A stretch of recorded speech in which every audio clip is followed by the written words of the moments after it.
If you are a natural born coach like we are, stick around because we know how frustrating it can be able to see patterns and underlying themes so clearly from the outside looking in. And then you go to help somebody and they don't take any of your advice. We're going to show you a better way.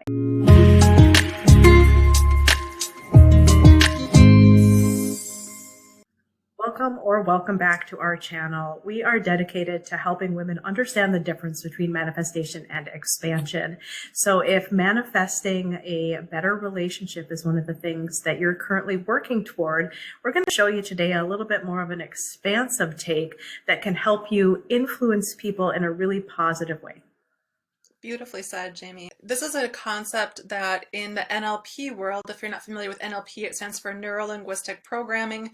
It's a language that a lot of coaching modalities are based on, but this is a concept that comes from NLP. It's often called the map of reality. We call it your map of the world. So I have a map of the world, and Jamie has a map of the world, and you have a map of the world. And sometimes we go through our relationships in our life thinking that other people see things exactly the way that we do or experience life the way that we do. And this is a really cool thing that Jamie and I, being biological sisters and both moving into the coaching world, we raised our kids 2 states apart for 20 years, and we did it over the phone with each other, helping each other. And then we got into the coaching world toward the end of that. And one thing that's really cool is that we realized that even though we grew up in the same house, under the same roof, with the same parents, went to the same school, had the same friends, and shared a bedroom. Shared a bedroom, and we're only 2 years apart. As we started to do some coaching and healing work, we realized that we took in life completely differently. We even had different memories of the same events. We remembered different aspects. We remembered different words and the way that things were phrased and the way that things were said.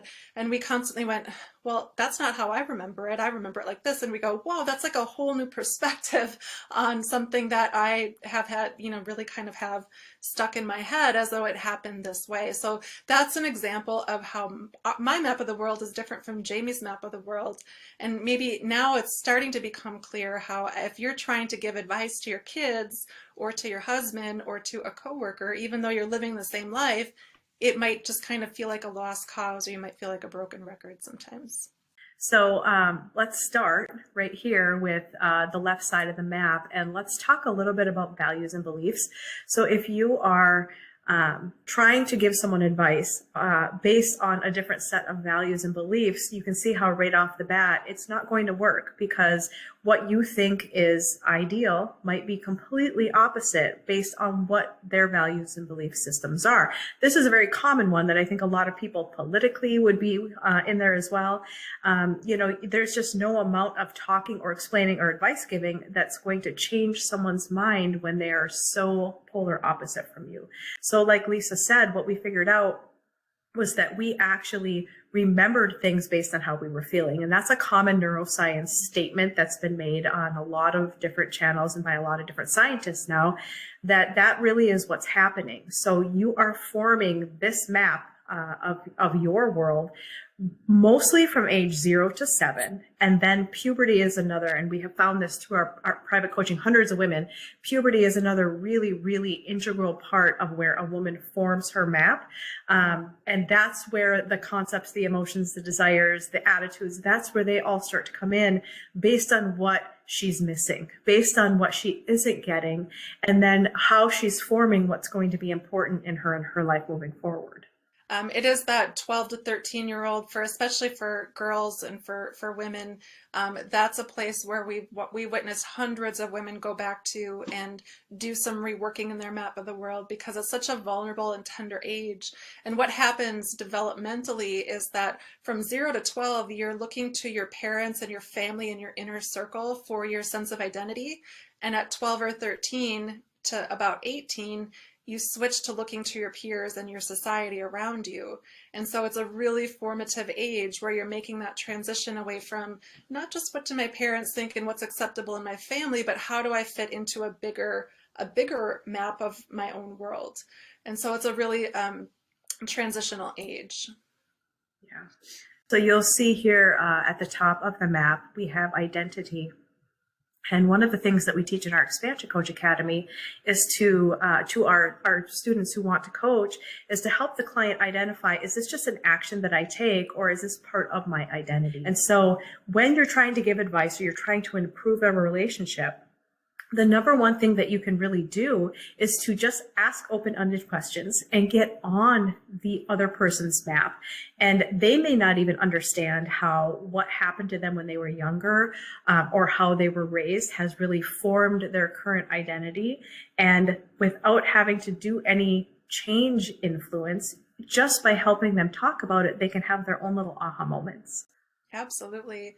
So I'm curious, Jamie, when you say to get onto somebody's map of the world or to ask them questions, like how could our listeners utilize this? Let's imagine that you're with your daughter. Okay, let's say that your daughter is puberty age, and I have two daughters. So instead of telling her what she should do based on my map of the world, understanding that 20 or 30 years has gone between our upbringing time. And so she's raised in a very different time, right? She has a completely different map than I had.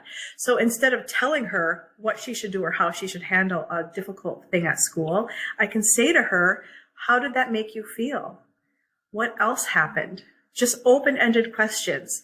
Do you know if they have a similar upbringing as you, or, does so-and-so have two parents at home? So you're getting on her map of the world and inviting her to get on her friend's map of the world that she might be having a problem with, or a teacher's map of the world that she might be struggling in their class. So you're modeling for her what it looks like to not just give advice, but to try to understand what's going on internally for her, and then get on her map of the world and start to use her language and speak from her perspective.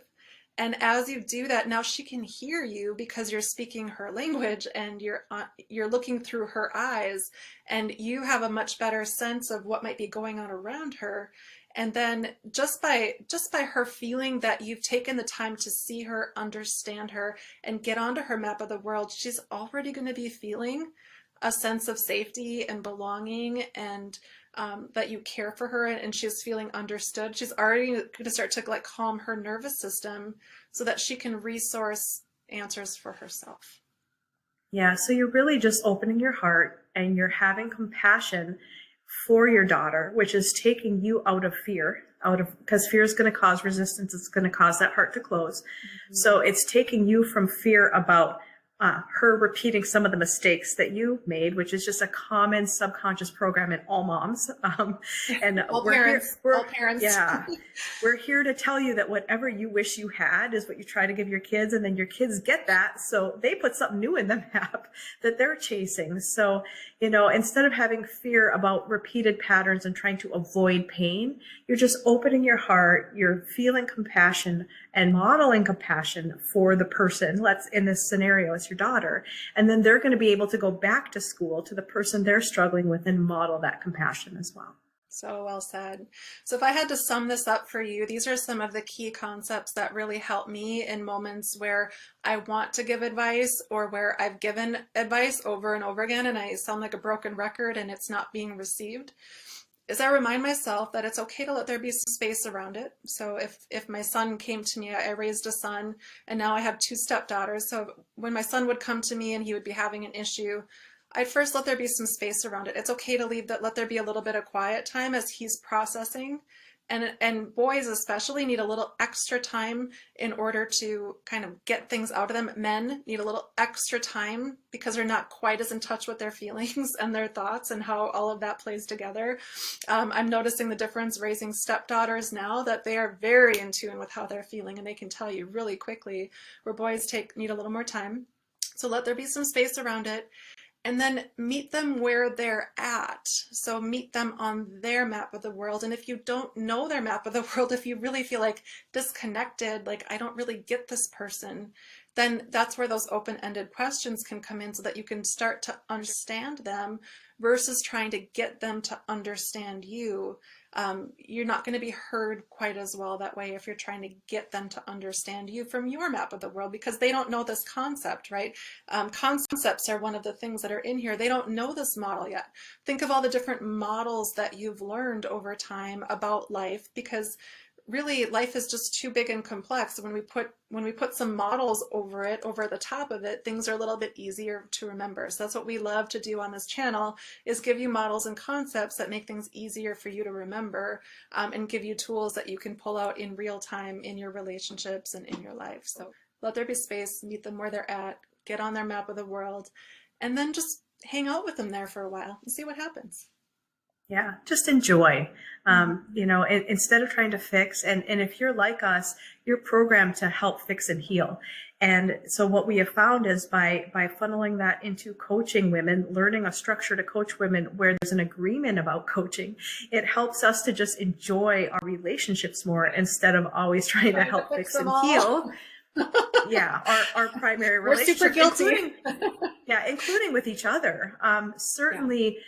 Entering into that coaching space has helped us to ask for and perform coaching separately from just enjoying our sisterhood. And so if this sounds like something that you'd be interested in learning more about, we'll have the link below. We would love to tell you more about our Expansion Coach community, but let us know also, are you going to try this? And what relationship are you going to try this with? Is it going to be a child, a coworker that maybe you're struggling with? Tell us below. And we can't wait to give you more of these wonderful little tips and tools that have really helped us in our personal lives and in our professional coaching lives.